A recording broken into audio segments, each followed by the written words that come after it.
à nous l'indiquer dans le fil de discussion et Thomas, qui est en relais, fera le nécessaire pour vous aider.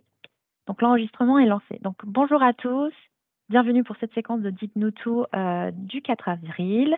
Nous avons un certain nombre de sujets à aborder avec des intervenants pour cette séquence. Donc, pour rappel, voici un rappel des bonnes pratiques. Donc, merci de couper pour les personnes qui n'interviennent pas leur micro et leur caméra et d'utiliser pour vos questions deux possibilités. Donc, le fil de discussion, comme je l'ai indiqué juste avant, mais aussi il y a une séquence main questions-réponses où vous pourrez ouvrir vos micros et pour cela, pour vous donner la parole, vous n'hésitez pas à lever la main et à tour de rôle, on vous permettra d'interagir lors des différentes séquences.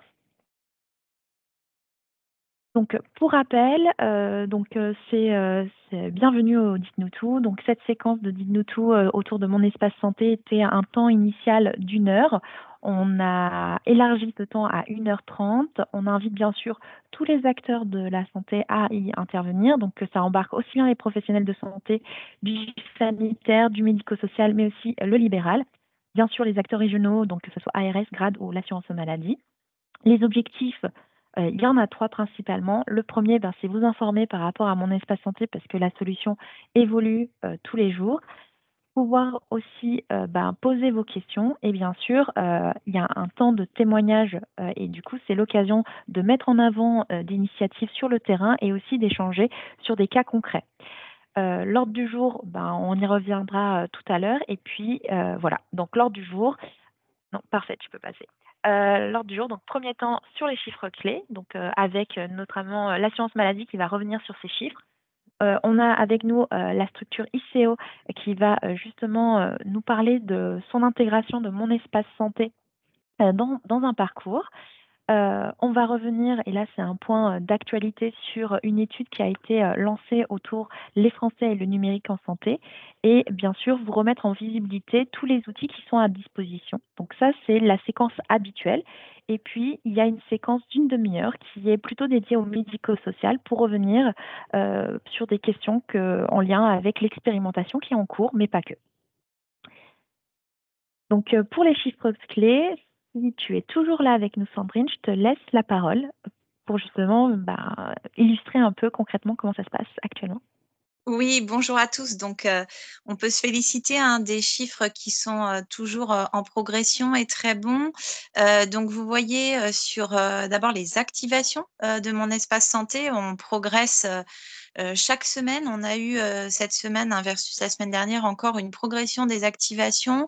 On est aujourd'hui, vous voyez, les chiffres ont encore augmenté depuis. J'ai eu les chiffres aujourd'hui, mais on doit être autour de 16,6, je crois maintenant, activation de mon espace santé.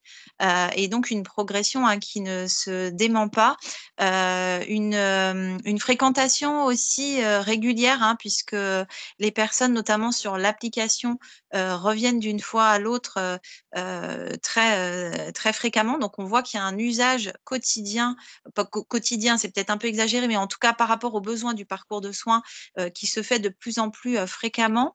On vous a mis là, en fait, les documents aussi qui sont aujourd'hui les plus consultés par les patients au sein de mon espace santé. Donc, vous voyez, classiquement, les comptes rendus d'examen biologie, c'était vraiment l'enjeu du démarrage de l'alimentation du DMP au sein de mon espace santé. C'est ce type de document qu'on voulait voir en premier et qui intéresse les patients. C'est les comptes rendus de biologie, les prescriptions de médicaments, bien évidemment, et les comptes rendus d'imagerie médicale, même si on voit encore, nous, en suivant les chiffres, qu'on a encore des soucis, et notamment liés à des problématiques éditeurs d'alimentation de l'imagerie médicale, mais qui intéressent aussi les patients en consultation.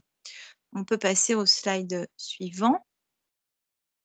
Sur l'alimentation maintenant du DMP, donc vous voyez, on vous a mis le podium des types de documents qui sont le plus alimentés par les patients.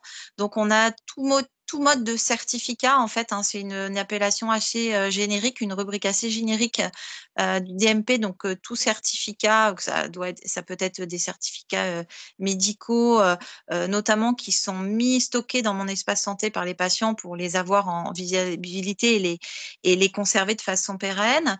On a ensuite le profil médical de mon espace santé. Donc, vous savez, là, ce sont toutes les données qui sont alimentées par le patient, notamment sur ses antécédents médicaux, mesures, antécédents aussi d'hospitalisation et autres, qui figurent dans le profil médical. Et on voit qu'il y a quand même une manipulation à faire pour qu'elle soit mise à disposition des professionnels et établissements de santé, en générant une synthèse et en l'alimentant dans la partie mes documents de mon espace santé. Et on voit que c'est fait, puisque c'est maintenant le deuxième type de documents qui sont alimentés dans mon espace santé.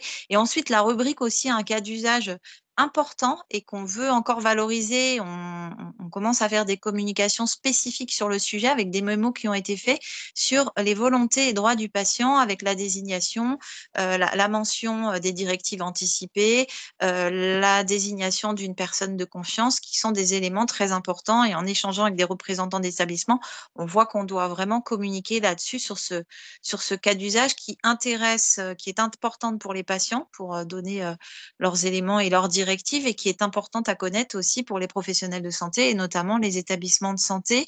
Et ensuite, on vous a mis donc l'évolution des alimentations qui sont faites par les patients sur ces derniers mois. Avec on a après des variations c'est pas complètement expliqué, mais ça peut être lié aussi aux communications, aux vagues de communication, où les gens se disent: ah oui, il faut que j'utilise mon espace santé. Et donc, vous voyez, on a des variations de mois en mois, mais globalement une progression de cet usage.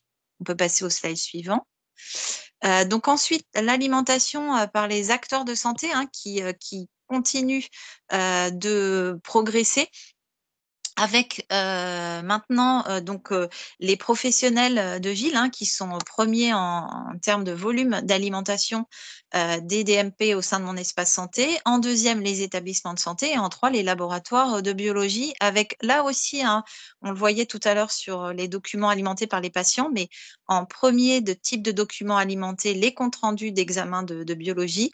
En deux, les prescriptions de médicaments. Et en trois, les comptes rendus d'imagerie médicale. Donc, on a le même podium, hein, que pour les alimentations patients, qui sont quand même des documents clés du parcours de soins. Donc, vous voyez une progression qui se fait, alors qui a vraiment, hein, on a vu la fin des installations des versions Ségur, hein, logicielles en établissement et professionnel à l'automne, qui ont marqué vraiment le début de la progression importante chez l'ensemble des acteurs. On avait vu un petit faiblissement en février, mais on est content des résultats là sur mars, puisque ça reprogresse, sans doute lié aussi aux périodes de vacances scolaires, où notamment dans le libéral, on fait appel à des remplaçants et qui n'ont pas forcément encore tous les modes d'authentification ou la connaissance pour alimenter le DMP au sein de mon espace santé. Mais on voit en mars qu'on repart avec effectivement une petite la stagnation, voire baisse sur la radiologie, mais qu'on est en train d'examiner en lien avec le GIE Sésame Vital et les éditeurs, pour voir si on a des problèmes d'équipement, de certificats, pour expliquer cette difficulté qu'on constate sur quelques éditeurs sur l'alimentation en compte rendu d'imagerie. On peut passer à la slide suivante. Voilà, je crois que voilà. Donc, en gros, hein, en résumé, de très bons résultats à la fois sur l'appropriation patient et côté professionnel et établissement de santé. Juste pour les patients, pour vous dire que mai sera le moment où on va relancer une campagne grand public, avec notamment le repassage de spots télé et notamment le nouveau spot télé sur l'agenda, qui est une nouvelle fonctionnalité, la nouvelle brique de mon espace santé, qui va être ouvert là d'ici fin avril. Donc voilà, on peut supposer aussi qu'avec cette nouvelle campagne grand public, on est à nouveau une progression, comme on l'a vu sur les campagnes précédentes, à la fois d'activation et après d'usage derrière des patients. Et côté Merci Sandrine. Juste, je termine. Côté Oui. professionnel, une nouvelle campagne aussi côté assurance maladie auprès des médecins qui va démarrer là, très prochainement, pour, voilà, renforcer aussi la communication, notamment sur les professionnels qui peut-être se sont moins appropriés, le DMP et mon espace santé. Et Voilà. du coup, je me permets juste, j'en profite parce qu'on a une question, justement, tu as évoqué, la typologie des documents qui sont, sur mon espace santé. On a une question, qui nous est mise dans le fil de discussion, que Léa a déjà répondu, mais du coup, je trouve intéressante qu'on la redise, en visibilité pour tout le monde. Donc, comment gérer les résultats de biologie ou d'imagerie envoyés sur des dossiers de mineurs alors que le mineur ne souhaite pas que ses parents, ont accès, à ces informations et donc qui soit mis au courant. Alors juste pour votre information, on a sur le site de l'ANS un mémo qui est autour justement, j'ai moins de 18 ans, comment m'en servir? Et concernant la partie accès à mon dossier patient, en fait, il suffit de demander aux professionnels de santé de rendre invisible le document aux parents ou aux représentants légaux. Et dans ce cas-là, il y a deux situations qui sont évoquées, donc le secret médical bien sûr, et aussi des motifs légitimes, comme par exemple le soin dans le cadre d'une addiction. On essaye de vous retrouver le mémo et on vous remet ça dans le fil de discussion si vous voulez avoir plus d'informations. Donc, Léa a répondu aussi dans ce sens. On a des remarques. Alors, une question. Bonjour, est-ce que tous les logiciels de tous les professionnels de santé IDE peuvent accéder au DMP? Alors, Alors Sandrine, est-ce que tu veux répondre? ouais, oui, alors sur les infirmiers, alors c'est vrai que les infirmiers n'ont pas été, une profession qui n'a pas été encore concernée par le Ségur. Les travaux sont en cours pour lancer une vague Ségur pour les infirmiers comme, les autres professionnels, paramédicaux, les chirurgiens dentistes et les sages-femmes aussi, qui englobera d'ailleurs les fonctionnalités donc dont l'alimentation du DMP, et aussi, les éléments qu'on prévoit de mettre dans la vague 2 sur les professions qui avaient déjà été concernées, hein, par la vague 1. Mais aujourd'hui, par contre, les infirmiers peuvent, déjà pour certains sont équipés de logiciels DMP compatibles, donc peuvent déjà faire, de l'alimentation. On sait que c'était pas alors c'est pas aussi, facile et ergonomique et systématique, que les versions Ségur, mais ça permet quand même d'alimenter, de consulter et vous avez sinon la possibilité d'utiliser le web DMP. Donc là aussi dans les mémos, il y a des mémos sur le site e-santé, puis aussi sur la page amélie.fr où vous avez, à la fois un mémo et des tutos pour l'accès au web DMP qui vous permet une alimentation et une consultation quand vous n'êtes pas encore équipé, des logiciels, qui permettent cette fonctionnalité. Alors, merci pour ces informations. Du coup, je vois qu'on a un certain nombre de cas d'usage qui sont évoqués, notamment comment gérer les documents envoyés concernant des personnes sous mesure de protection qui donnent accès aux documents. Je ne sais pas si Sandrine, tu as des éléments par rapport à ces cas spécifiques. Alors ce n'est pas, je crois que dans la fin du diapo, non, on a mis des éléments justement sur, Ah, les protections, les majeurs protégés parce qu'en fait aujourd'hui, tout dépend du cas où l'on est, où en fait, dès lors qu'on a, des tutelles, des majeurs pardon, sous tutelle, en fait, on suit nous dès lors qu'on a la connaissance, de l'information, la personne qui a des droits pour accéder aux données, donc tout dépend des décisions de justice en fait qui sont, disponibles. Dans ces cas-là, en fait, c'est un accès, mais aujourd'hui, c'est un accès directement avec les codes, de l'usager, du patient. Il n'y a pas de formalisation d'une sorte de délégation. C'est quelque chose qu'on travaille notamment aussi pour la délégation, des aidants, en fait, de façon générale, y compris dans le médico-social, mais qui est une fonctionnalité qui nécessite une disposition législative, donc là, qui est en cours de discussion et on attend juste un vecteur législatif et on pourrait avoir un système de délégation au sein de mon espace santé. Mais aujourd'hui, en fait, c'est toujours par le compte et les codes d'accès de l'usager, mais avec des dispositions et je crois que ça fait partie, des questions répondues à la fin, il me semble, Nelsa, tout à fait. voilà, où vous avez Il y a une toutes les séquence. précisions qui sont données. Voilà, il y a une séquence spécifique sur ce sujet. Oui, mais qui est très orienté médico-social et ne sachant pas si les intervenants qui sont aujourd'hui là autour seront justement sur cette séquence plutôt dédiée médico-social. Donc voilà, vous aurez des compléments plus loin. Ce que je vous propose, parce que je vois que le temps défile et que on a quand même nos intervenants qui sont avec nous et avec un retour d'expérience assez intéressant, justement sur l'intégration de mon espace santé dans leur parcours. Je vous propose justement de laisser à l'ICO prendre la parole. On passera les supports pour vous. Donc voilà, donc déjà dans un premier temps, je vous propose de vous présenter et de dérouler votre support.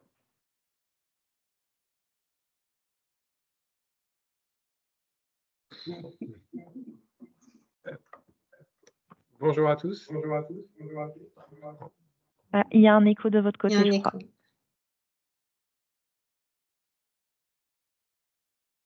Alors là, on vous entend plus, moi, de mon côté. Est-ce que vous nous entendez? Oui. Ok, parfait. Hop, on règle. C'est toujours bon? Ok, super. Oui, parfait.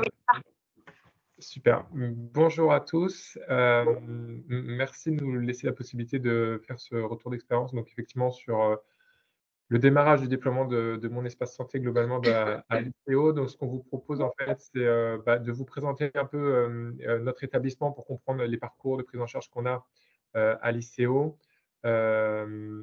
Insister sur le contexte dans lequel on déploie, en fait, mon espace santé à l'ICO et du coup, les bénéfices qu'on attend autour de cette solution, vous faire un retour d'expérience à la fois sur les usages, mais aussi sur la façon dont on conduit le projet et on conduit le changement auprès de nos professionnels de santé, auprès de nos patients et vis-à-vis de nos partenaires extérieurs.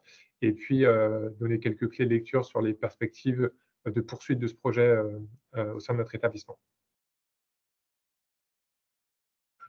Donc l'ICO, c'est l'Institut de cancérologie de l'Ouest. En fait, peut-être que la plupart d'entre vous connaissent peut-être un peu mieux le réseau Unicancer, qui est notre fédération, qui regroupe en fait 18 centres de lutte contre le cancer en France, qui sont des centres 100% dédiés à la lutte contre le cancer. Et donc l'ICO en fait est membre de cette fédération, ces 18 établissements étant des établissements indépendants, mais qui via la fédération Unicancer apporte une force de frappe tant au niveau recherche que soins importante en cancérologie sur l'ensemble du territoire. Slide suivante, s'il vous plaît. Donc, en tant que centre de lutte contre le cancer, en fait, l'ICO assure 4 missions, une mission de prévention, une mission de soins, une mission de recherche et une mission d'enseignement. L'ICO, en fait, on a 200 médecins et 1700 professionnels de santé donc, qui travaillent pour notre structure. Et on remplit donc ces missions à la fois d'enseignement, de soins et de recherche. Notre structure, en fait, se compose de 2 établissements qui ont fusionné il y a une dizaine d'années. Donc on a un premier établissement qui se situe dans la métropole nantaise, à Saint-Herblain exactement, et une deuxième structure donc, qui est sur le site d'Angers. Et donc une fusion de ces 2 structures en 2010 qui a donné naissance à l'Institut de cancérologie de l'Ouest. L'objectif étant de trouver des synergies et de territorialiser la prise en charge du cancer à travers ce regroupement des 2 structures. Quelques clés de lecture sur notre activité. Donc, l'ICO, sur l'ensemble de ces 2 sites, c'est environ 50 000 patients accueillis chaque année, donc 13 000 nouveaux patients pris en charge. Notre bassin de patients provient essentiellement du Maine-et-Loire et du Loire-Atlantique, mais on couvre également sur certaines prises en charge spécifiques d'expertise des patients donc, d'autres départements et avec, on va dire, une prise en charge assez vitrine qui est celle du cancer du sein à l'ICO puisqu'on prend en charge l'intégralité du parcours de soins, que ce soit en termes de chimiothérapie, de radiothérapie, de chirurgie et également des soins de support. Donc ça représente une partie importante de notre patientèle et après on est positionné sur l'ensemble des cancers, des cancers. Voilà un peu pour l'environnement de l'ICO. Donc, concernant les contextes et les bénéfices autour de mon espace santé. En fait, l'idée, c'est simplement de rappeler que l'ICO en tant qu'établissement de santé est confronté au niveau du terrain et au niveau de ce quotidien aux mêmes problématiques que beaucoup d'établissements de santé. On a de la tension sur les effectifs métiers et donc une faible disponibilité des ressources.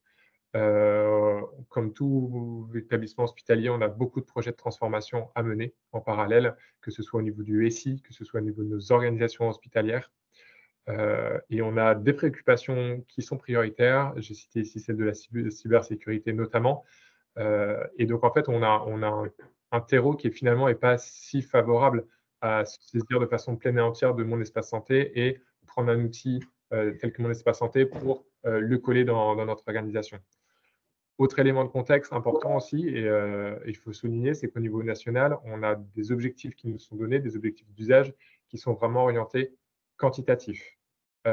Peut-être en phase de démarrage, au détriment du qualitatif. Et on sait qu'en termes d'adoption des usages, d'adoption des outils, faire du volume, pour faire du volume, ce ne sont pas forcément des choses qui vont parler aux professionnels de santé du quotidien. Ce sont des choses qui, à l'échelle macro, sont importantes pour démocratiser les usages et que ça parle aux gens, et que ça dans les éléments de langage, dans les habitudes, que ce soit des citoyens ou des professionnels de santé. Mais au plus proche des professionnels de santé du quotidien, ce n'est pas forcément des choses qui leur parlent. Donc, on est dans un contexte qui, globalement, est défavorable au déploiement de mon espace santé. C'est pour ça que nous, un des axes majeurs a été de dire, si on veut se saisir de ce sujet, comment on donne du sens à mon espace santé. En fait, notre projet, il est rarement autour de déployer mon espace santé, il est de réfléchir à des projets dont mon espace santé va être un des leviers pour participer à la mise en place du projet. Aujourd'hui, les axes un peu stratégiques de l'ICO et ce qui fait sens dans la conduite de notre établissement, on va parler de tout ce qui est renforcer évidemment la qualité de la prise en charge de nos patients, redonner du temps aux soignants. Donc ça c'est des choses qui vont parler. Renforcer l'efficience de nos organisations. Est-ce qu'on peut optimiser, mieux prendre en charge, optimiser nos parcours? Ça, c'est un deuxième élément qui va parler. Troisième élément qui parle, puisque c'est un socle presque réglementaire et de sécurisation de la prise en charge, c'est tout ce qui est conformité au niveau de la sécurisation des échanges entre professionnels et patients, entre professionnels internes et externes. Et il y a même un quatrième axe que je n'ai pas mentionné là, mais qui est extrêmement important, c'est évidemment tout ce qui est expérience patient. Il faut que les projets qu'on mène répondent à un enjeu d'expérience patient et améliorent l'expérience patient des patients pris en charge à l'ICO. Donc, du coup, sur la slide suivante, en fait, l'idée, c'est de se dire comment on transforme le projet Mon Espace Santé en projet ayant du sens pour nos professionnels de santé, pour nos patients et pour nos correspondants. Je vais prendre un exemple. Alors, on sort un petit peu du cas de Mon Espace Santé, mais un des projets qu'on a mené, c'était le Stop Fax pour la réception des bilans bio. Et en fait, la question qu'on s'est posée, c'est pas de se dire, mais en fait, comment je substitue la réception dématérialisée de fax pour remplacer, comment je substitue une réception par fax par une réception dématérialisée sécurisée. En fait, ce qu'on a regardé, c'est globalement tout le process. On a commencé par dire que le fax, en fait, c'était loin d'être la solution idéale, que ça générait beaucoup d'erreurs d'envoi sur le modèle fax, de perte de temps à aller chercher les fax. Et c'est d'abord ça qu'on a mis en avant de mettre en avant qu'on avait un projet de dématérialisation. Et donc, du coup, le projet, ce n'était pas d'arrêter les fax, c'était de comment on garantissait l'attribution du bon bilan au bon moment, au bon destinataire. Et en fait, ça change toute la lecture du sujet. Et là, en fait, la démat des bilans a présenté un intérêt pour répondre à cet objectif. Autre exemple sur l'alimentation du DMP, en fait, l'alimentation du DMP, notre objectif n'a pas été de envoyer du courrier pour envoyer du courrier dans le DMP, mais on a plutôt cherché à se dire, OK, c'est quoi le lien ville-hôpital? On est allé rencontrer les CPTS pour leur demander, mais en fait, de quels documents vous avez besoin dans le cas de patients qu'on prend en charge à l'ICO. Et en fait, on s'est rendu compte que, indépendamment du DMP, on leur envoyait beaucoup trop de documents, que les documents qu'ils recevaient n'étaient pas forcément les documents qu'ils les attendaient au bon moment de la prise en charge. Donc, en fait, le projet qu'on a apporté, c'est de se questionner sur, en fait, quel document je dois produire, à quel moment je dois l'envoyer, à qui je dois l'envoyer et via quel canal. Et via quel canal, le DMP est un des canaux possibles pour permettre la diffusion de nos documents. Mais encore une fois, ce n'est qu'un outil au service d'un projet plus large de se réinterroger sur l'ensemble de cette approche en termes de diffusion de nos informations. Se renforcer l'efficience des organisations, effectivement, on a mené des projets de déploiement de la messagerie sécurisée des médecins, mais où là, derrière, en fait, on a complètement essayé de repenser la collaboration entre médecins et assistantes médicales. Sur la messagerie citoyenne, en fait, on l'a prise comme une opportunité d'outil pour anticiper la préparation des consultations. Grâce à la messagerie citoyenne, je vais chercher en amont des consultations des documents transmis par le patient pour préparer la consultation, là où aujourd'hui, le patient se pointe le jour J avec ses documents et j'ai un temps de scannage, de prise de connaissance, de renseignement de données dans mon logiciel que je ne peux pas faire en amont. Et enfin, sur la mise en conformité et la sécurisation des échanges, bon, là, on est sur du très pratico-pratique. Hein, on sait qu'on a des échanges de mails entre professionnels de santé ou internes, externes ou avec nos patients qui aujourd'hui se font via les messageries classiques. Bon, on parle juste de se mettre en conformité en mettant en place des messageries sécurisées pour réaliser ces échanges. Et puis, un autre cas d'usage qu'on est en train d'identifier, en fait, aujourd'hui, on a des accès croisés avec d'autres centres, d'autres hôpitaux au niveau du DPI parce qu'on a vraiment un processus de prise en charge commun. Aujourd'hui, avec la nouvelle réglementation CNIL, on est obligé de réinterroger ces autorisations d'accès croisé.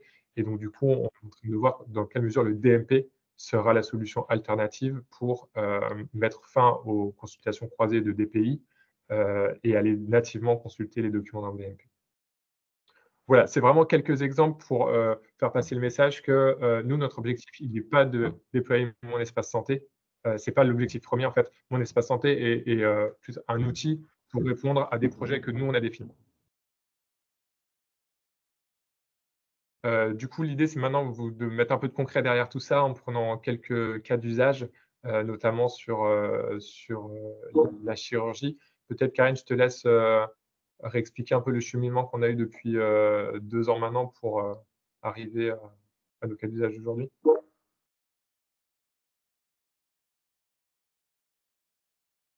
T'entends pas, Karine.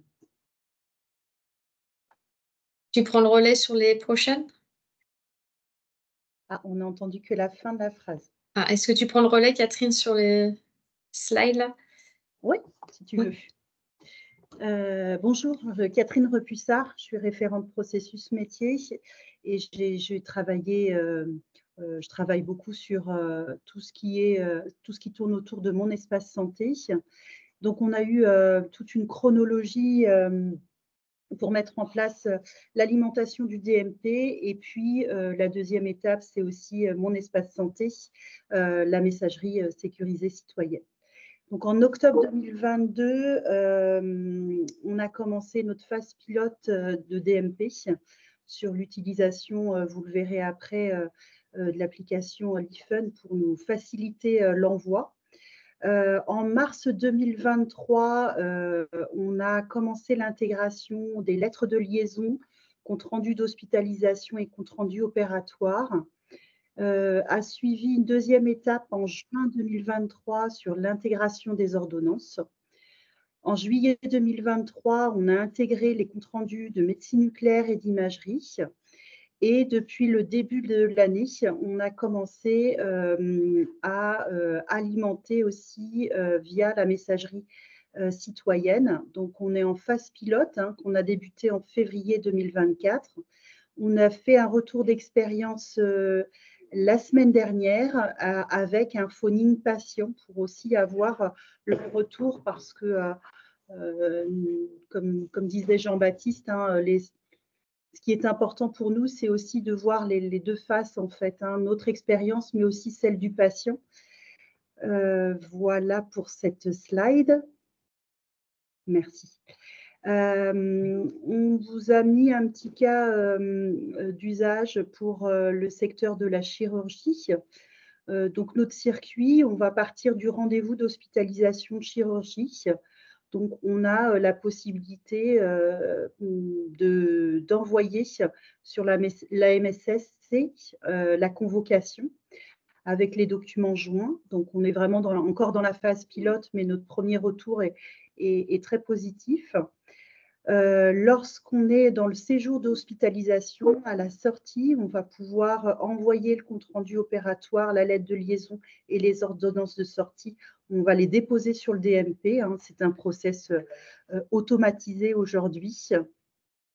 Et on peut aussi envoyer la convocation pour le rendez-vous post-opératoire via la messagerie de l'espace santé du patient. Alors, on a deux circuits, enfin deux outils qui nous facilitent les échanges. Le premier, ça va être l'outil qu'on utilise pour l'envoi, qui est l'e-Fun. Ça nous permet de déverser au DMP nos documents. Tout est automatisé, donc il n'y a pas eu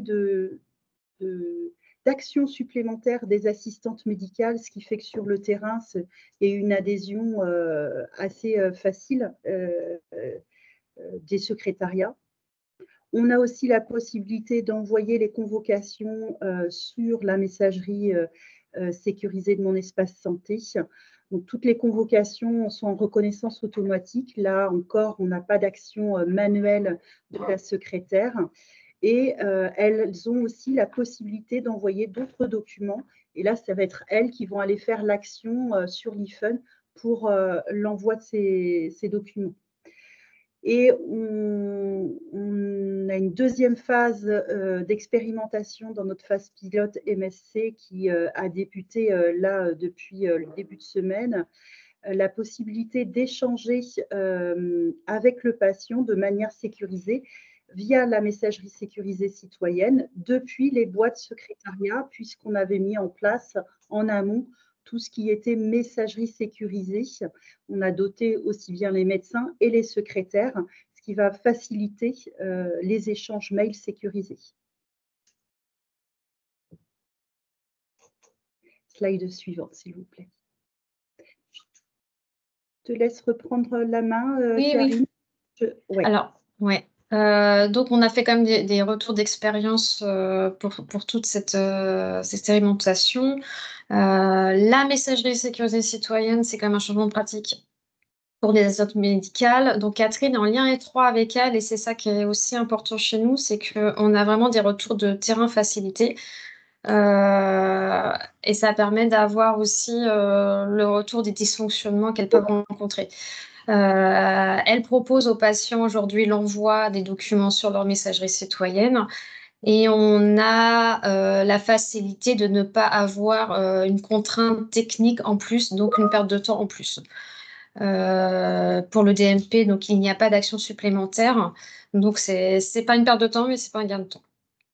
On a des retours, comme disait Catherine, très positifs des patients qui sont plutôt ravis d'avoir leur convocation sur leur messagerie citoyenne.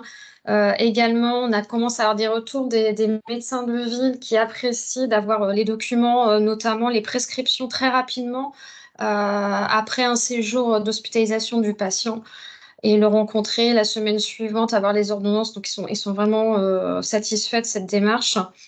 Et puis, la sécurisation des échanges est quand même important car on avait encore des dysfonctionnements et des échanges par messagerie non sécurisée.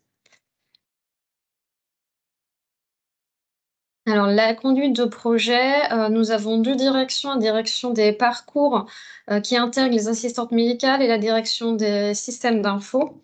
Donc, on conduit conjointement toute cette expérimentation ensemble.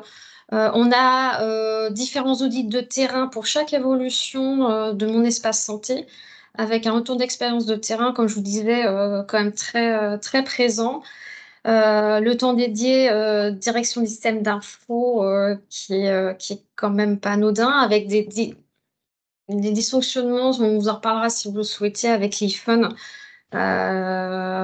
L'appui de la CPAM qui nous aide bien dans la communication et pour nous remonter toutes les évolutions de mon espace santé, parce que ça évolue très vite. Donc ça nous permet d'être à jour sur les évolutions. Nous aimons expérimenter, faire des phases pilotes qui intègrent les assistantes médicales avec des volontaires, avec des retours d'expérience fréquents.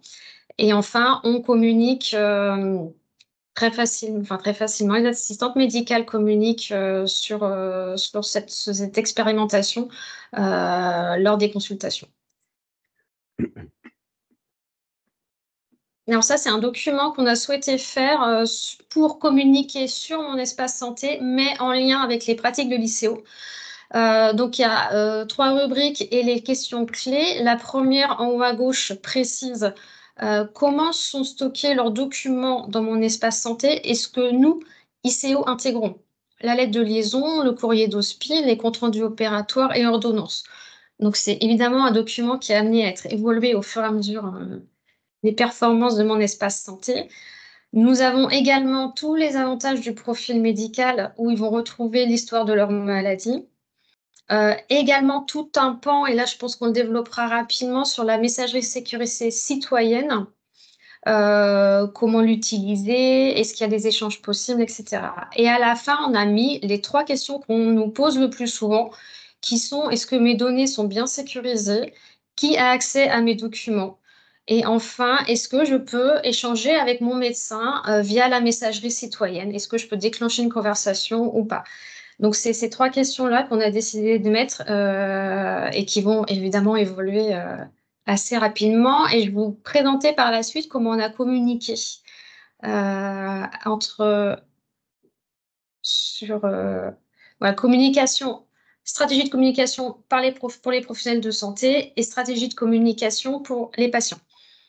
Alors, pour les professionnels de santé, on a eu une intervention en CME pour leur présenter l'avantage les concernant d'utiliser mon espace santé, c'est-à-dire récupérer des informations médicales, et également pourquoi mettre un document qui facilite l'échange avec les médecins de ville. Nous avons communiqué auprès des médecins de façon générale et des cadres par mail. Nous avons organisé des sessions de formation pour les assistantes médicales sur nos 2 sites, Angers et Saint-Herblain, et également des sensibilisations très régulières avec nos systèmes de communication en interne. 2024, nous avons réalisé une présentation conjointement avec la CPN sur site sur l'évolution de mon espace santé pour une mise à jour des connaissances. Nous avons organisé également un stand d'information qui était destiné aux professionnels de santé et aux patients dans le hall de l'ICO Angers, et ça sera prochainement réalisé à Saint-Herblain.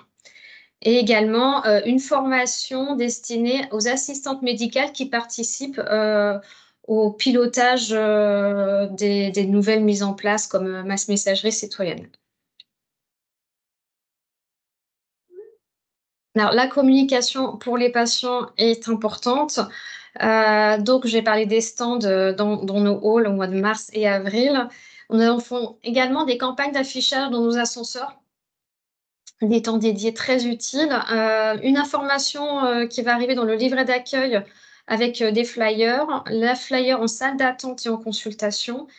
Et enfin, on souhaiterait, parce que nous avons un espace d'information pour les patients, et on souhaiterait intégrer un atelier qui s'appellerait « J'ouvre mon espace santé » à destination du patient qui souhaiterait s'inscrire. Donc, on aurait 1 heure d'échange et 1 heure d'éducation sur mon espace santé.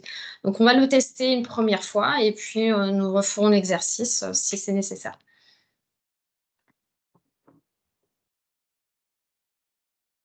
Alors, ouais.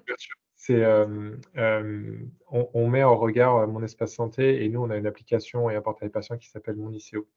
Et en fait, donc dans les perspectives, on en a plusieurs. On est qu'au démarrage des usages sur la messagerie citoyenne de santé, c'est une chose.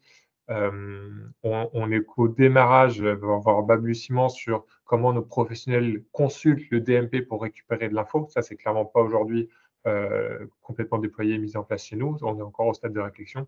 Et la 3e axe de réflexion, c'est effectivement dans quelle mesure notre portail patient qui s'appelle Mon ICO va être complémentaire de mon espace santé.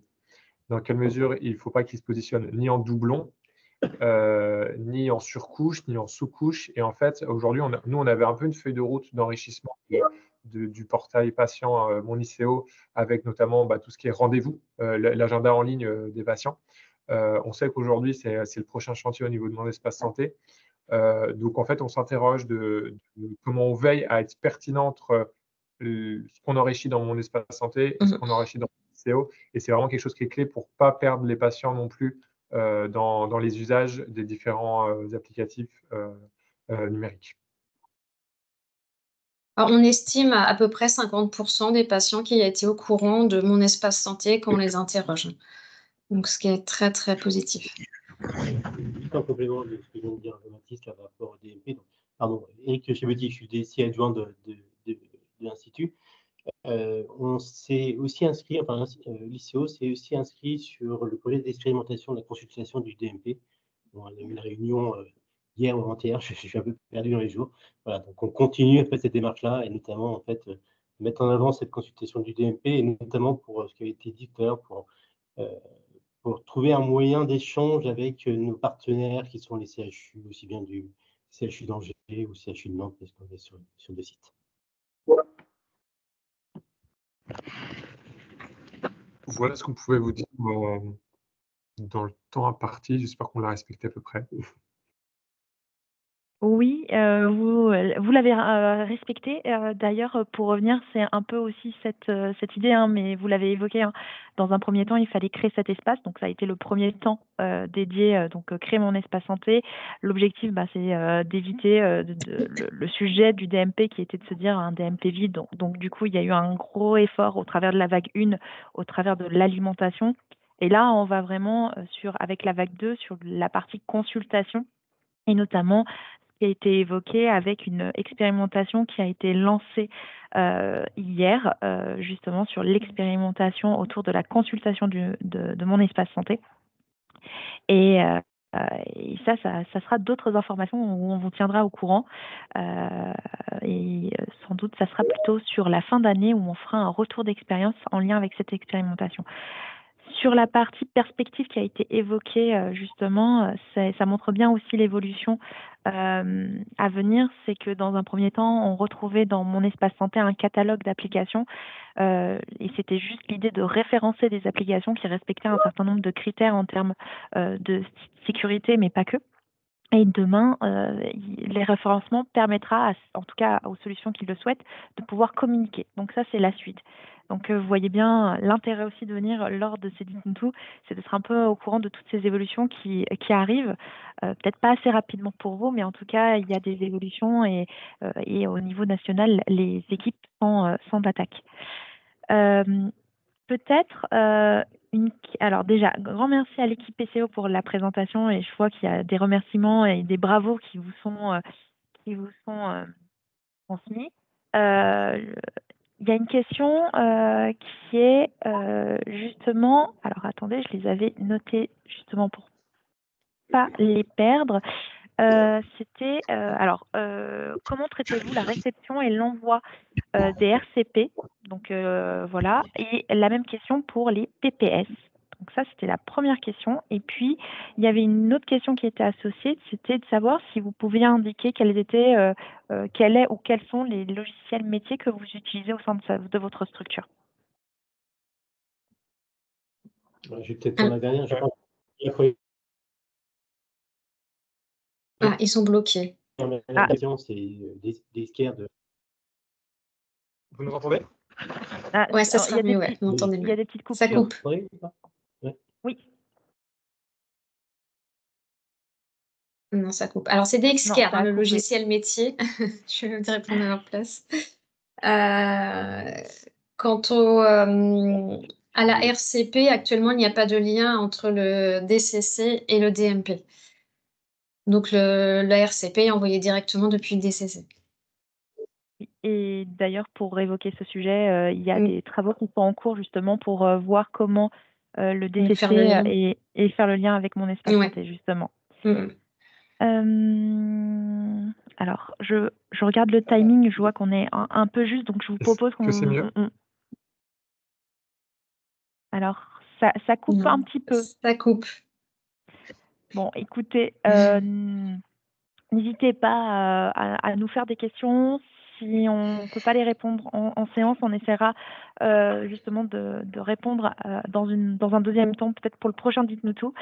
Ce que je vous propose, parce qu'on a le temps dédié au médico-social, c'est de faire un très rapide focus sur l'étude Les Français et le numérique en santé, puisque certes, il y a les professionnels, mais aussi cette vision auprès des utilisateurs. Donc, il faut savoir que la délégation a lancé justement une enquête qualitative et quantitative auprès d'un échantillon de Français pour justement savoir quels étaient leurs retours.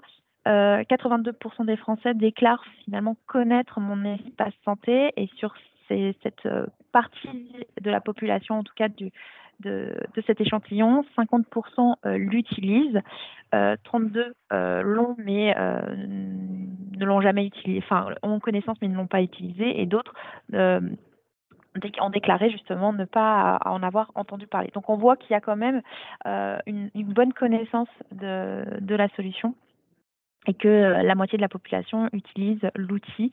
Donc ça, c'est déjà une première information intéressante et qui fait écho à ce qui a été évoqué. Comment finalement ils en ont entendu parler, c'est ça aussi qui est intéressant.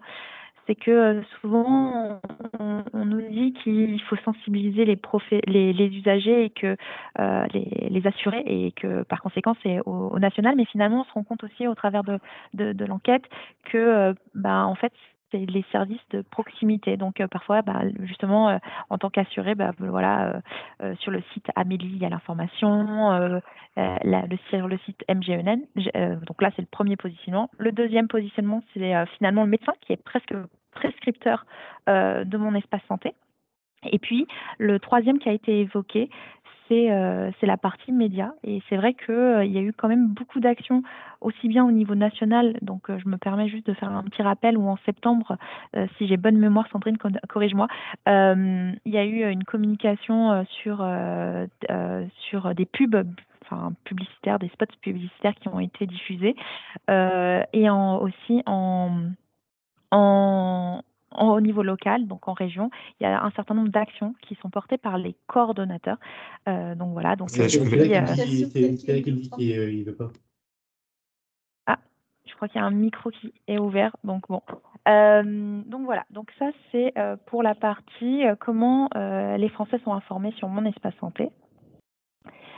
Sur la diapo suivante, donc comme je l'ai évoqué juste avant, c'est finalement le rôle du médecin. Donc voilà, donc 57% des non-utilisateurs de mon espace santé ont déclaré que si cette recommandation venait par un professionnel, forcément ça appuierait, ça sera enfin voilà, ça serait encore un poids plus important. Donc on voit bien que l'implication de tous, donc déjà nous en tant qu'utilisateurs dans un premier temps, et puis après de diffuser au sens large et d'avoir justement un médecin ou un professionnel qui le recommande en disant voilà, ça permet de tout centraliser, notamment pour des parcours complexes, des choses qui sont intéressantes. Je regarde les questions aussi en parallèle. Non. Diapo suivante, ou alors c'est moi qui ai mon écran qui est figé. Et juste pour finir, parce que c'est souvent des sujets aussi, c'est parmi toutes ces informations, parfois on s'y perd un petit peu. Donc par exemple, si vous ne connaissez pas encore le site de l'ANS, on vous invite vraiment à aller le consulter. Il y a des différents espaces. Il y a un espace qui est vraiment dédié donc, pour la partie ambassadeur. Donc si par exemple vous cherchez à mettre en place des initiatives en région pour tenir un stand, donc n'hésitez pas à vous rapprocher auprès des coordonnateurs. Il y a un volet qui est plutôt dédié aux établissements sanitaires où là, vous allez retrouver un certain nombre de documents que d'ailleurs j'ai mis au sein du fil de discussion. Par exemple, il y a eu des sujets autour du consentement. Donc là, on a un mémo qui explique quelles sont les recommandations qu'on pousse. Il y a aussi les 15 questions qui reviennent de manière assez fréquente auprès des utilisateurs, des usagers, et donc avec des éléments de langage qui vous sont donnés. Donc ça, c'est un premier bloc. Un deuxième bloc qui va être dédié plutôt aux professionnels du secteur libéral, donc avec justement des outils qui sont adaptés, des flyers qui leur sont dédiés. Je pense notamment aussi, par exemple, à un kit officine qui est mis à disposition. Donc voilà, vous avez vraiment beaucoup de documentation sur cette partie-là. Et puis un dernier qui est justement, ça va me permettre de faire aussi la transition ensuite, qui est plutôt dédié au médico-social, où vous allez retrouver tous les outils qui sont nécessaires pour mener justement à bien ce projet, avec un guide de pas à pas, mais aussi tous les outils qui vous permettent aussi bien de sensibiliser vos professionnels, mais aussi les usagers de vos structures. Diapo suivante. Donc, on voit bien qu'il y a la partie communication avec un certain nombre de flyers et d'outils qui sont mis à disposition, mais on s'est aussi rendu compte qu'il y a souvent le sujet formation qui revient. Et donc, maintenant, ça va faire un peu moins d'1 an, si j'ai bonne mémoire, que l'ANS met à disposition une plateforme de e-learning qui est gratuite, où vous allez pouvoir vous former, donc ouverte à tous, hein, donc vous former sur les différents sujets du numérique en santé. Il y a des modules qui sont dédiés justement sur mon espace santé, mais vous allez retrouver aussi des sujets qui sont en lien avec l'INS, donc sujet qui revient assez régulièrement aussi autour de la qualification, des sujets autour de la MS santé avec aussi des explications sur les différents types de balles, donc de boîtes aux lettres, et puis des sujets sur la ICPS, mais aussi des sujets autour de la cybersécurité. Et donc, cette plateforme, elle est aussi bien adressée donc, aux professionnels au sens large, aux acteurs régionaux, mais aussi aux citoyens. Donc, si un citoyen est intéressé sur le sujet du numérique, il peut créer un compte et se former directement sur ces sujets-là. Donc ça, c'est un nouvel outil. Et puis, l'autre outil qu'on vous remet en visibilité à chaque fois aussi, c'est notre newsletter, puisqu'en fait, tous les mois, en plus du temps qu'on a ici lors des Bitnoto, où on partage un témoignage d'un professionnel, tous les mois, on publie une newsletter où on vous remet en visibilité de l'actualité, des retours d'expérience terrain, les nouveaux outils qui sont à disposition, parce qu'on ne peut pas balayer tous les outils. Donc voilà, si vous voulez être au courant des dernières infos, n'hésitez pas à vous inscrire.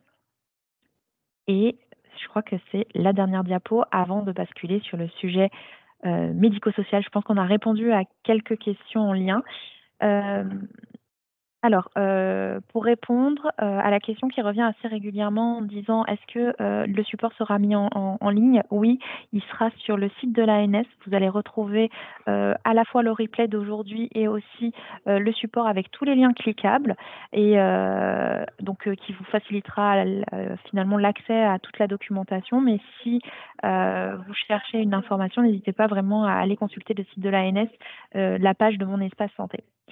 L'autre chose aussi qu'on pourra mettre en visibilité, alors là, il y a eu des questions-réponses qui ont été posées, on les a mis ici.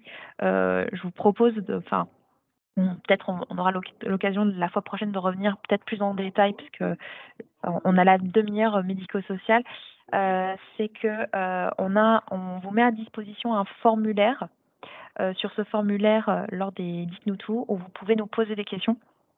Et alors là, par exemple, sur la dernière, c'était le fait, est-ce qu'un professionnel a le droit d'alimenter mon espace santé avec un document dont il n'est pas le rédacteur ni l'émetteur?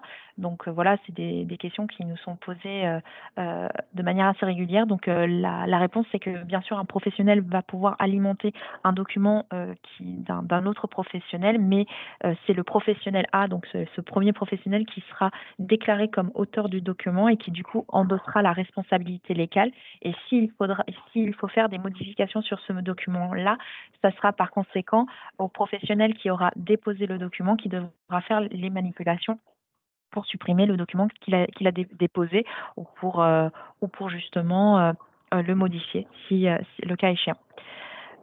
Donc là, c'est des premiers éléments de langage.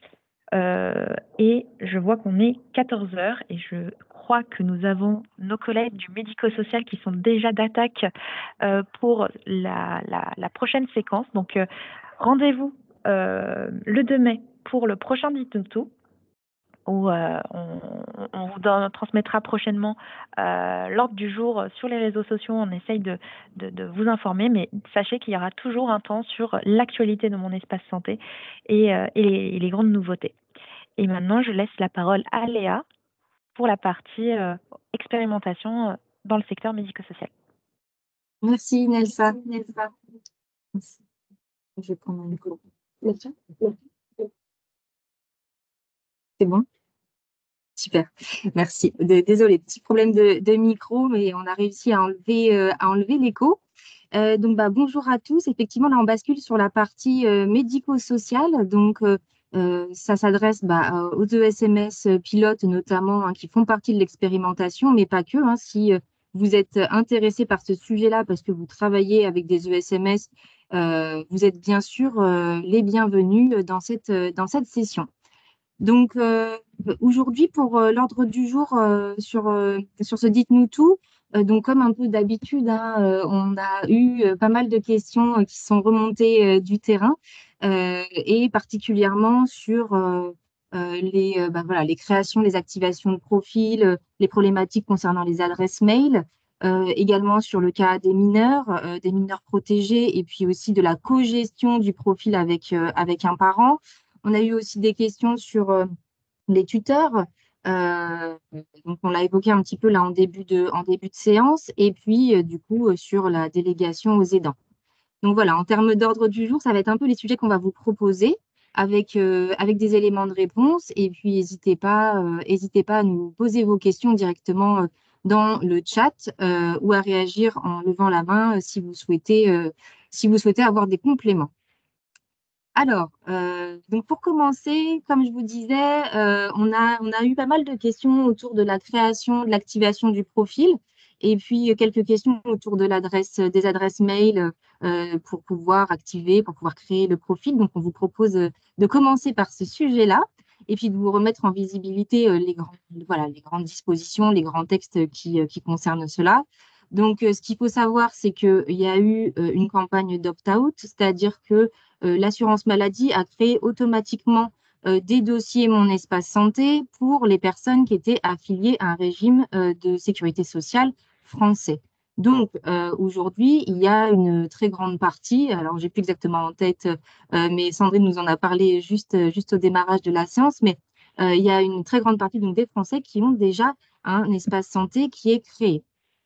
Avoir un espace santé créé, ça signifie que les professionnels de santé peuvent déjà alimenter ce profil si l'usager ne s'est pas opposé à la création de ce profil. Donc, s'il ne s'est pas opposé, le profil est créé et du coup, les professionnels peuvent alimenter avec des documents de santé le profil de l'usager. Il y a une petite différence avec le fait d'activer. Donc, activer, c'est-à-dire que l'usager va pouvoir, à l'aide de sa carte vitale et en renseignant une adresse de messagerie, pouvoir activer son compte et du coup pouvoir accéder aux documents de santé qui ont été déposés sur son compte, pouvoir aussi accéder aux messages que les professionnels de santé lui ont adressés. Donc voilà, il a obligation d'activer son profil, l'usager, pour pouvoir accéder à ces données-là. On vous a mis et le lien du mémo, usage et statut du profil Mon Espace Santé, pour que vous puissiez consulter ce fichier-là qui permet vraiment très facilement de s'y retrouver dans la création. Qu'est-ce que permet la création? Qu'est-ce que permet l'activation? Et aussi, qu'est-ce que ça signifie de s'opposer à la création de son profil Mon Espace Santé?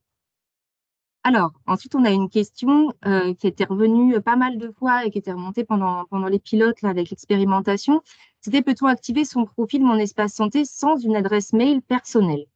Alors, ce n'est pas possible de pouvoir activer son profil Mon Espace Santé si on n'a pas d'adresse mail. En fait, c'est nécessaire pour créer son compte et pour pouvoir l'activer. Donc, si l'usager n'a pas d'adresse mail, alors plusieurs propositions d'actions à faire à son encontre. C'est, vous pouvez lui proposer un accompagnement pour l'aider à créer une adresse mail. Donc, pour ça, vous avez différents dispositifs qui sont aujourd'hui possibles d'activer. Il y a les ambassadeurs Mon Espace Santé. Il y a aussi les aidants proches de la personne qui peuvent l'accompagner pour réaliser cette opération-là. Les aidants professionnels aussi peuvent aider, peuvent proposer un accompagnement sur la création d'adresses mail et du coup à l'activation ensuite de Mon Espace Santé. Il y a aussi pas mal de mémos, il y a pas mal de flyers. On vous invite à aller voir sur la boîte à outils de isanté.gouv.fr où vous pouvez retrouver un certain nombre de ressources que vous pouvez réutiliser pour pouvoir aider l'usager là-dessus. Et sinon, il y a la possibilité aussi d'utiliser une adresse mail temporaire, au moins pour la création, l'activation du profil. Et ça servira simplement pour cette opération-là. Ensuite, la personne pourra se connecter avec son identifiant et son mot de passe ou pourra utiliser le service France Connect qui lui permettra plus facilement de se connecter au profil Mon Espace Santé. Donc voilà, et puis ensuite, on avait une deuxième question qui concernait cette adresse mail. C'était dans le cas notamment où il y a des couples qui partagent une même adresse mail. Est-ce que c'est possible, du coup, d'avoir une même adresse mail et avoir deux profils Mon Espace Santé reliés à cette même adresse? Donc, non, le principe, c'est d'avoir une adresse mail égale un compte Mon Espace Santé. Il n'y a pas de possibilité de partager une même adresse mail pour deux comptes Mon Espace Santé. Alors, je regarde juste dans le chat s'il y a des… Non, il n'y a pas de questions pour l'instant là-dessus, c'est clair. Alors, les personnes affiliées à un régime d'assurance maladie français, étrangers compris, eh bien, il me semble que oui, hein, l'idée, c'est que voilà, c'est toutes les personnes qui sont affiliées à un régime d'assurance maladie, enfin, du régime d'assurance maladie français, ont un profil Mon Espace Santé. Comment fait-on pour les personnes avec des tutelles? Alors, on va y venir à ce sujet. D'abord, je vous propose qu'on parle de la question des mineurs et juste après, on pourra parler des tutelles. Alors, pour le cas des mineurs, alors déjà, il y a deux choses. Il y avait une chose qu'on voulait vous remettre aussi en visibilité, c'est le fait que Mon Espace Santé, enfin le profil Mon Espace Santé, il est accessible simplement pour les personnes, enfin en autonomie, pour les personnes qui ont plus de 18 ans, donc pour les majeurs qui peuvent le gérer en autonomie. Pour les mineurs, c'est les personnes qui sont titulaires de l'autorité parentale qui vont exercer la gestion en fait du compte Mon Espace Santé du mineur. Donc, je suis maman d'un enfant, c'est moi qui ai accès et c'est moi qui gère les données qu'il y a sur le profil de mon enfant. C'est ça le principe.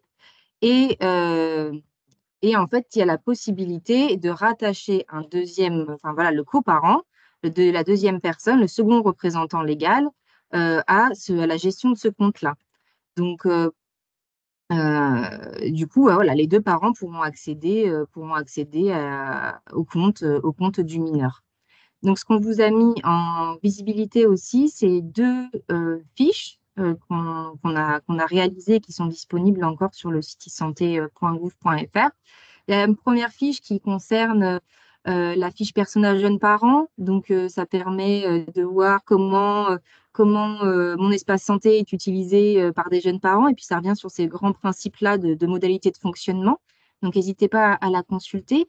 Et puis, il y a également le mémo adolescent qui répond à toutes les questions que vous pouvez également vous poser sur la gestion des comptes pour les mineurs. Donc, voilà. Ah, super, tu les as mis dans le chat. Voilà, comme ça, vous pouvez en plus les consulter en temps réel. Et ensuite, ça, c'est un cas un peu particulier, c'est celui des mineurs protégés. Donc, les mineurs qui ont été confiés sur décision de justice à l'aide sociale à l'enfance. Donc là, on va se retrouver dans différents cas. Il y a le cas où le conseil départemental va confier l'enfant à une structure et cette structure, du coup, va héberger l'enfant. Et ça ne signifie pas forcément que le parent est déchu de son autorité parentale.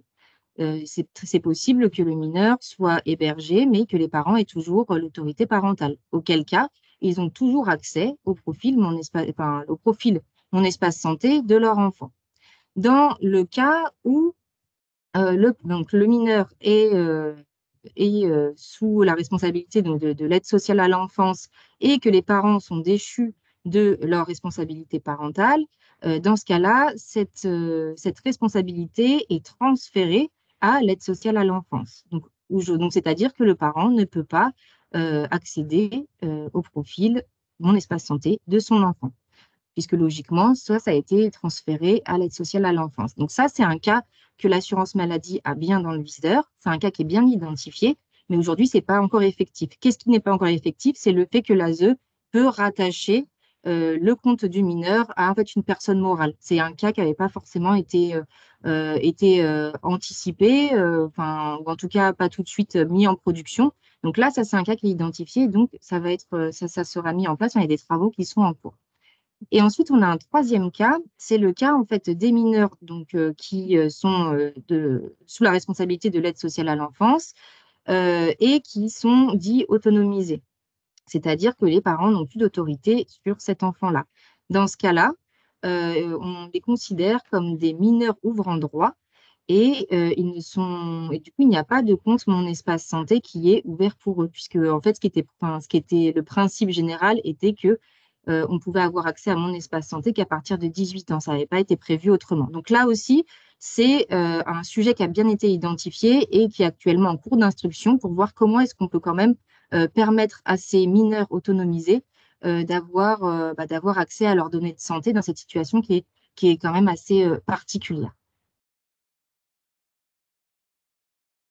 Est-ce que, est-ce que là-dessus, il y a des questions ou je veux bien qu'on reste sur la slide d'avant sur les mineurs. Est-ce que là-dessus, il y a des questions ou c'est clair pour tout le monde?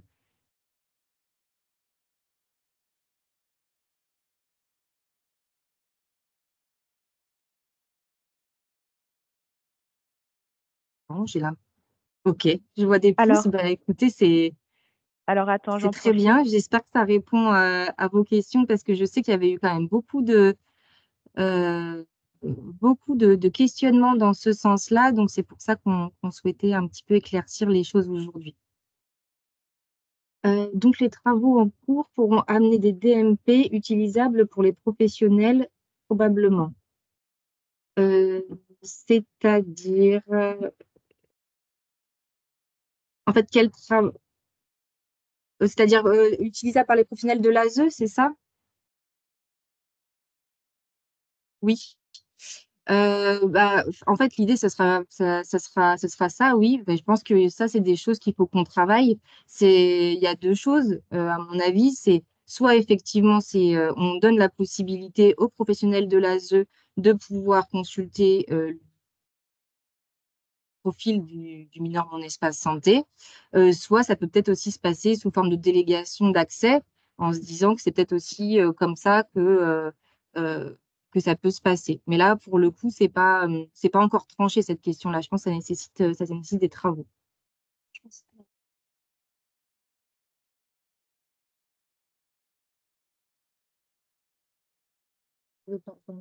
Euh, Je sais pas. tu m'entends, Léa? Allô? Attends.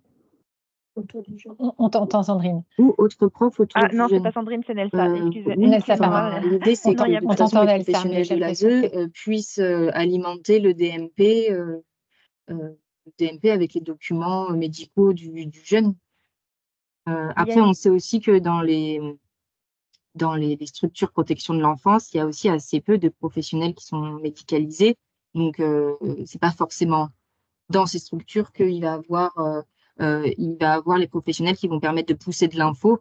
Les structures protection de l'enfance vont quand même plus être en consultation, voilà, en consommation qu'en alimentation. Du coup, Léa, je me permets, il y a deux questions qui sont un peu en lien. Ce Il y en n'est a pas une. très clair de comment le mineur peut s'opposer à ce que des documents soient déposés sur son espace. Ça rejoint un petit peu la question qu'on racontait, la question qu'on répondait tout à l'heure sur le mineur et son espace. En fait, le professionnel de santé, il va alimenter donc des documents de santé et le mineur, du coup, c'est les parents. Déjà, c'est les parents qui vont gérer l'espace santé de l'enfant. La structure, quand elle alimente les documents de santé, elle demande pas en fait de consentement à alimenter l'espace santé. Elle informe simplement les parents du fait qu'elle est en train d'alimenter. Elle va alimenter son espace avec des documents. Si le représentant légal ne souhaite pas que le dossier du mineur soit alimenté, dans ce cas-là, il s'oppose à la création et du coup, à la création du profil Mon Espace Santé du mineur.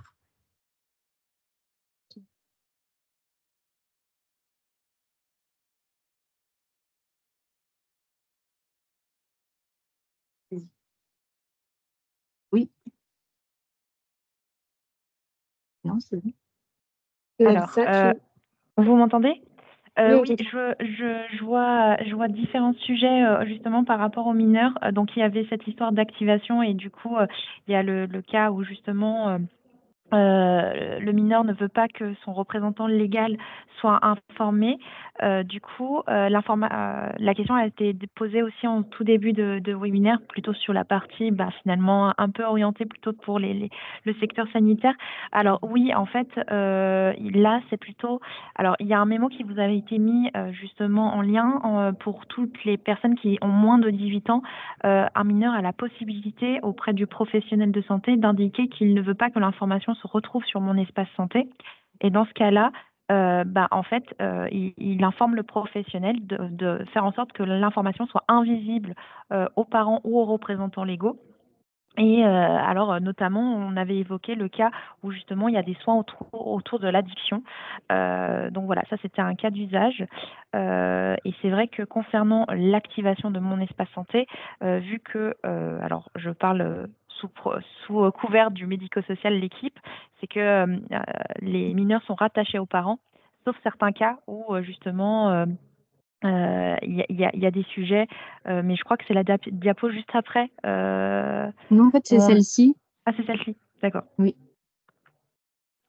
Oui, effectivement, on vous a mis le lien vers le fichier juste avant pour vous expliquer effectivement ce que dit Nelsa.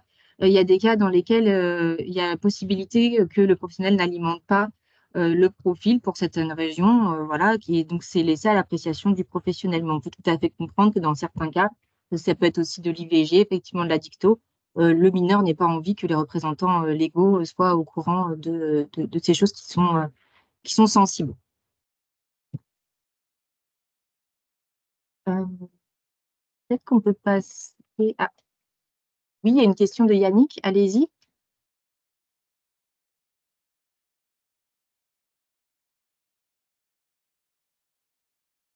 Je ne sais pas si vous prenez la parole, Yannick, mais je ne vous entends pas. Attends, je crois que je vais... Normalement, il a la possibilité d'activer le micro. Vous avez juste à ouvrir normalement votre micro pour pouvoir poser. Oui. Vous m'entendez ? Oui, c'est bon. Désolé, je n'avais pas la possibilité de l'activer jusque-là. Oui, je reviens sur ma question, mais c'est parce que c'est un sujet sensible chez nous. On a des mineurs qui ont été vus aux urgences, par exemple, qui ont exprimé leur souhait que le compte-rendu ne soit pas versé à leur DMP pour que leurs parents ne soient pas au courant de ce qui s'était passé, mais des résultats biologiques, eux, ont été envoyés directement dans le DMP. Or, le mineur n'a pas accès au laboratoire qui va envoyer les résultats pour donner ce résultat, enfin pour s'opposer à ce qu'il soit transmis dans son DMP. Donc voilà, du coup, on se retrouve dans une situation où les soignants ont bien pris conscience qu'ils ne souhaitaient pas que ses parents soient avertis, n'ont pas transmis les données du compte-rendu d'hospitalisation, mais par contre, le laboratoire a transmis tous les résultats positifs, c'était dans le cas d'une addiction, effectivement, tous les résultats positifs des prélèvements qui avaient été faits. Donc là, on est coincé, quoi.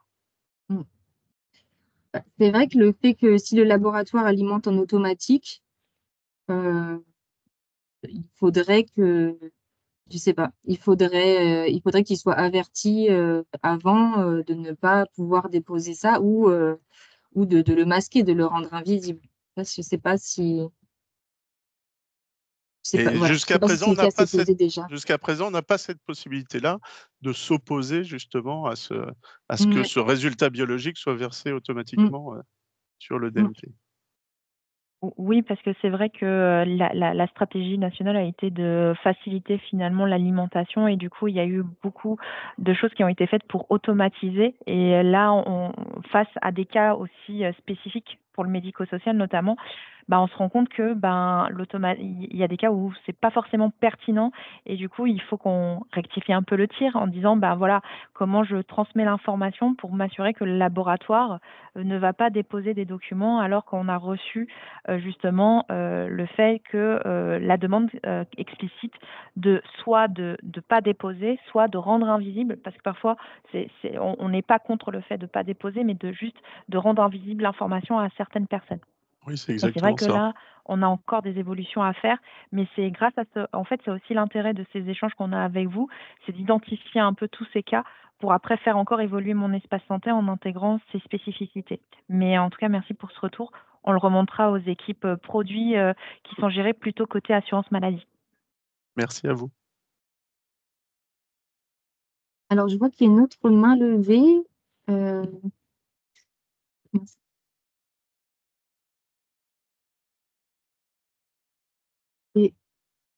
Enfin, ET. Je ne sais pas si vous pouvez ouvrir votre micro. Normalement, vous avez pareil l'autorisation. On vient de vous l'accorder.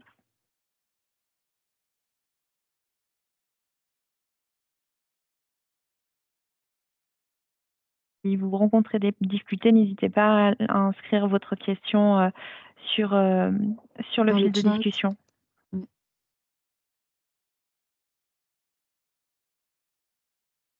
Ah, vous avez pour la caméra, mais pas pour le micro. Alors, attendez. Normalement,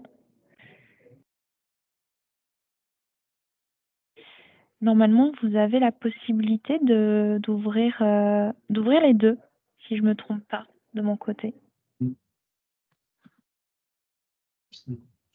Ah si, on vous entend de loin. Peut-être vous avez un problème de micro.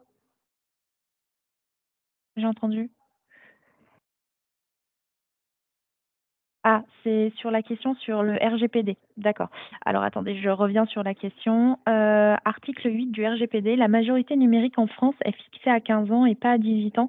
Quelle est la base légale qui contredit le règlement européen? Alors, sur ces éléments-là, là, c'est la partie un peu juridique. On n'a pas les spécialistes autour de la table, mais en tout cas, on va peut-être prendre note de cette question et revenir vers vous avec des éléments.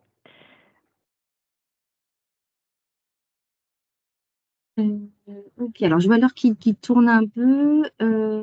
Peut-être juste je réponds à une dernière question du chat. Dans le cas où les parents sont déchus de l'autorité parentale et s'il n'y a pas eu de clôture de MES, nous sommes d'accord qu'un professionnel habilité peut le consulter ou alimenter le DMP. Oui, oui. Les parents peuvent être déchus de l'autorité parentale, mais ça ne veut pas dire que le dossier, le profil Mon Espace Santé du mineur n'existe plus. Ça veut juste dire que les parents il n'est plus rattaché aux parents. Donc, il y a une possibilité toujours de pouvoir alimenter par des documents médicaux et que les professionnels puissent le consulter. Alors, je propose qu'on passe à... Juste pour compléter tes propos, d'ailleurs, ce n'est pas parce que les personnes n'ont pas activé Mon Espace Santé que les professionnels ne peuvent pas alimenter et consulter Mon Espace Santé. C'est juste que les services associés qui sont liés à Mon Espace Santé, que les usagers ne pourront pas y accéder, donc eux-mêmes retrouver leur documentation, mais aussi avoir accès à la messagerie citoyenne. Voilà le petit complément que je me permets de faire. Oui, c'est ce qu'on disait en début de la séance, pour que ça soit bien clair pour tout le monde. Alors, on va passer au cas de la tutelle. C'est la slide juste après. Merci.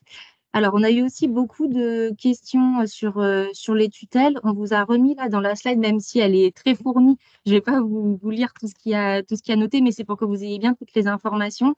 En fait, on distingue vraiment deux cas sur la tutelle. Il y a les personnes qui ont une tutelle sur la personne et une sur les tutelles aux biens. Donc ça, c'est vraiment deux cas qu'il faut que vous puissiez bien avoir en tête. Si c'est une tutelle sur la personne, du coup, le tuteur est autorisé légalement à gérer le profil Mon Espace Santé pour ce majeur sous tutelle. Donc, il peut se connecter en prenant en fait les codes. C'est ce que disait Sandrine en début de la séance, si vous étiez là. il va utiliser les codes de la personne sous tutelle et il peut du coup accéder à son profil Mon Espace Santé. Donc, il peut l'activer ou si la personne n'est pas consentante, il peut aussi s'opposer et du coup fermer le profil Mon Espace Santé. En revanche, si la mesure qui a été prononcée, c'est une mesure de protection aux biens, dans ce cas-là, le mandataire, lui, il n'a pas vocation, en fait, cette mesure-là ne prend pas en compte la gestion de la santé de la personne, c'est simplement une tutelle sur les biens. Et donc, lui, il ne peut pas, enfin voilà, c'est des pouvoirs qui sont très limités, il ne peut pas prendre la décision, la responsabilité d'activer le profil Mon Espace Santé de la personne sous tutelle ou de s'opposer. Voilà, ça, c'est quelque chose qui est en dehors de ses prérogatives. Donc, il faut bien avoir ces deux cas-là en tête.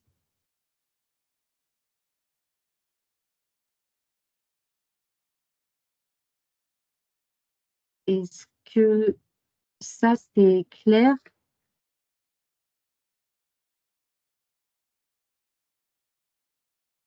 OK. Dans ce cas-là, on peut passer à la slide d'après, qui concerne donc la délégation à un aidant.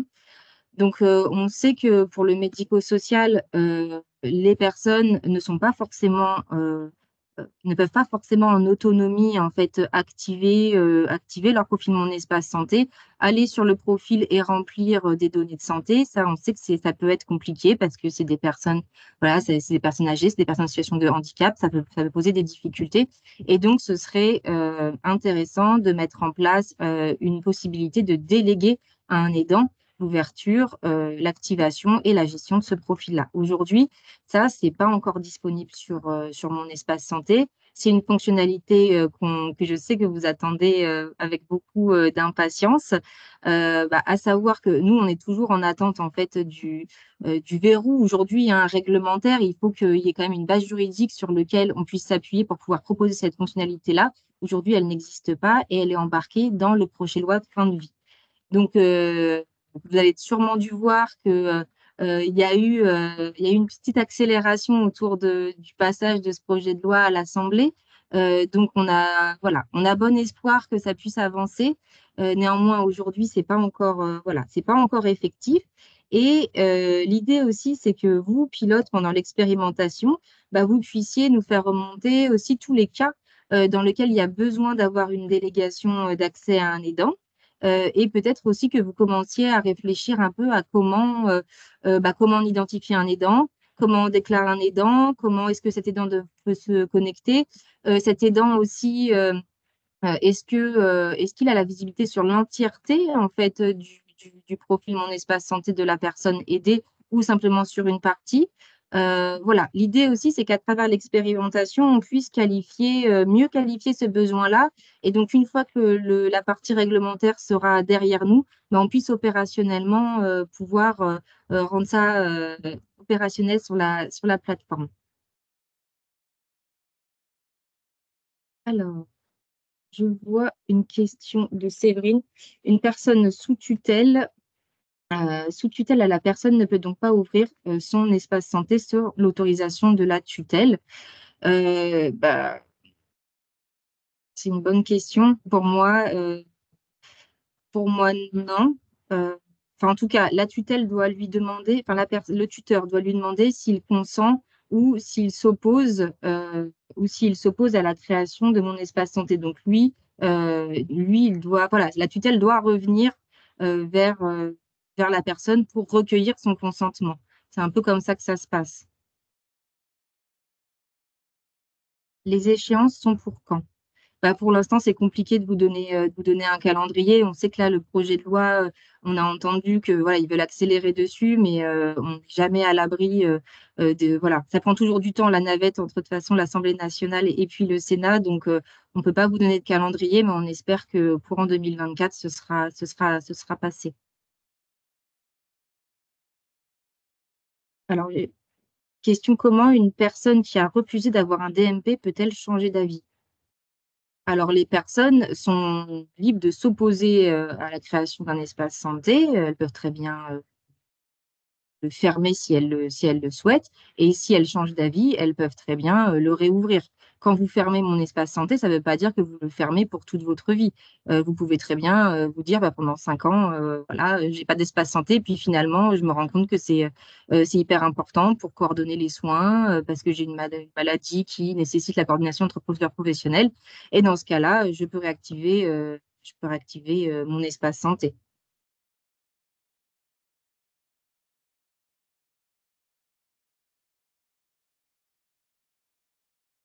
Je vois qu'on a… Alors oui, mais si on a refusé au départ, il est censé ne pas exister. Oui, si vous êtes opposé, votre compte n'existe pas, donc on ne peut pas l'alimenter. Donc là, c'est le mémo qu'on vous mettait en tout début. C'était la première slide avec le mémo qui faisait création, activation et opposition. Vous pouvez le consulter. Je crois que tu l'avais mis dans le… Siem va vous remettre le lien là dans le chat et donc vous pouvez le consulter et vous pourrez voir à chaque fois comment ça fonctionne. Et si nous alimentons en document le DMP, quel est le lien avec mon espace santé?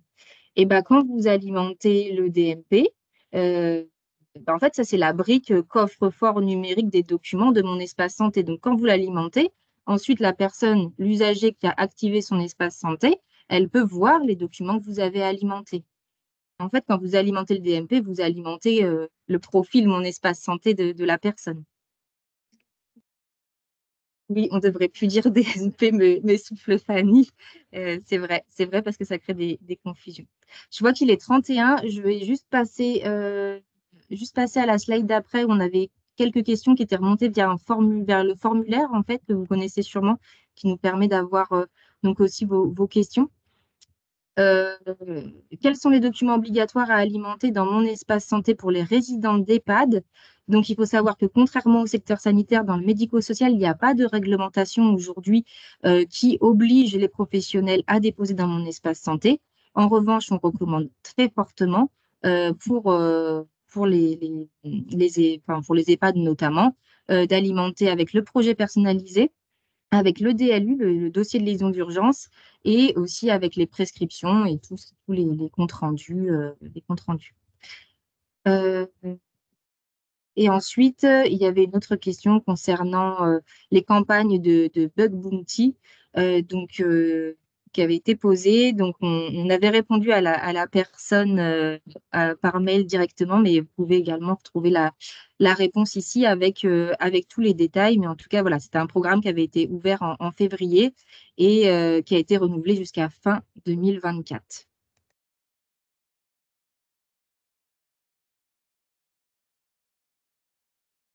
Peut-être qu'on peut passer à la suite. Je pense qu'après, on n'avait plus grand-chose. Voilà, bon, on est arrivé au bout des slides. On vous a remis quand même le formulaire pour pouvoir poser toutes vos questions.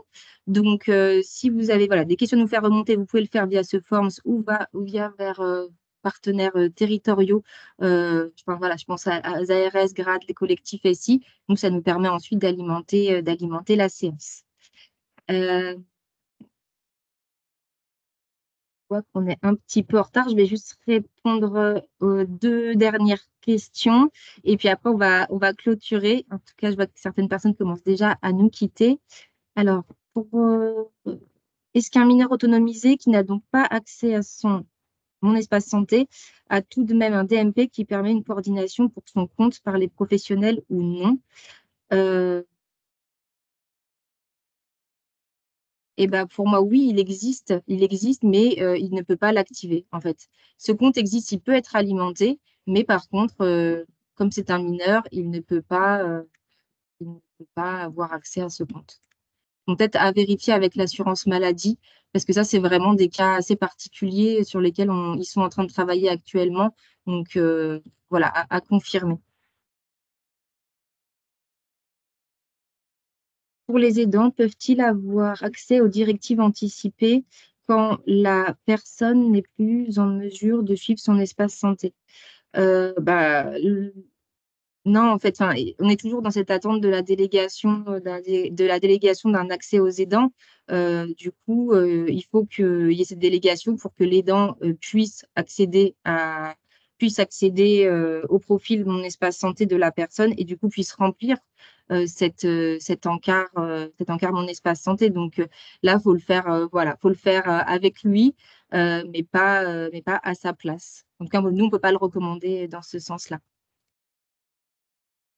Bon, je vois qu'on a un petit peu dépassé. Désolée. En tout cas, merci beaucoup à tous pour votre participation, pour toutes vos questions qui étaient super intéressantes. Si on n'a pas le temps là de répondre à toutes les questions dans le chat, j'en ai vu beaucoup, peut-être que j'en ai oublié, on les prend et puis on reviendra vers vous avec des éléments de réponse. Donc voilà, merci beaucoup et puis bonne journée à vous tous. Merci, bonne journée à tous.